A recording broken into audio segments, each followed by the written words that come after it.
देहूमध्ये फडणवीसांच्या अंगरक्षकालाच विश्वस्त भावार्थ देखणेंकडून मारहाण, माऊलींच्या सेवेकऱ्यांचा मालक झाल्यासारखाच थाट. पालखीवेळी आळंदी देवस्थानच्या विश्वस्तांची गुंडगिरी, माध्यम प्रतिनिधींना हाकलण्याचा प्रयत्न, माऊलींच्या दारात सेवेकऱ्यांची अरेरावी, वादानंतर सेवेकऱ्यांची सारवासारव. आळंदी देवस्थानच्या मुख्य विश्वस्त पदावरून योगी निरंजन यांना काढून टाका, ते संन्यासी नसून गृहस्थ असल्याने योगी पदवी लावू शकत नाही, नाथ संप्रदायाची संतप्त प्रतिक्रिया.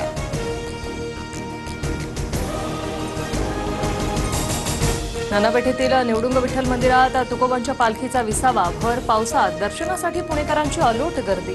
दररोज 1800 भाविकांना पांडुरंगाचं दर्शन मिळणार, 600 टोकन पाचशी वाढ. निवडणुकांनंतर 45 दिवसात सर्व फुटेज नष्ट करण्यात येणार, 45 दिवसातच निकालाला आव्हान द्यावं लागणार. फुटेजचा गैरवापर होत असल्याच्या भीतीने आयोगाकडून नियमात बदल. ज्यांच्याकडून उत्तर हवं होतं तेच पुरावे नष्ट करतायत, याचा अर्थ मॅच फिक्सिंग. निवडणुकीचं फुटेज 45 दिवसात डिलीट करण्याच्या निर्णयावर राहुल गांधींनी निवडणूक आयोगाला पुन्हा घेरलं.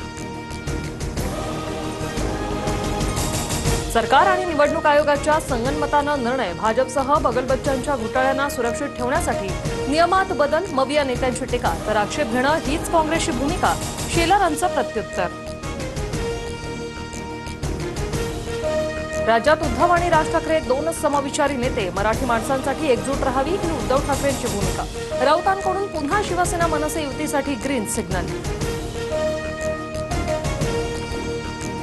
मराठी माणसासाठी पायही चाटू, वेळ आल्यास पायही छाटू, संदीप देशपांडेंकडून राज ठाकरेंच्या 2017च्या भाषणाची क्लिप शेअर.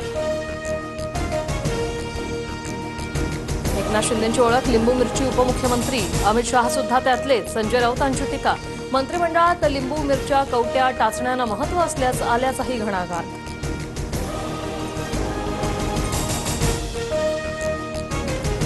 बुलढाण्यात कर्जदार महिलेची मुलगी परराज्यात विकली, सावकाराचा हैदोस. शिंदेचे आमदार संजय गायकवाडांचा खळबळजनक आरोप, आरोपी सुनील बुरडच्या जामिनाविरोधात हायकोर्टात जाण्याची भूमिका.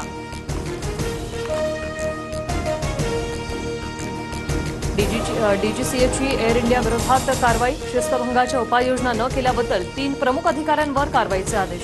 तात्काळ चौकशी करून 10 दिवसात अहवाल सादर करण्याच्या सूचना.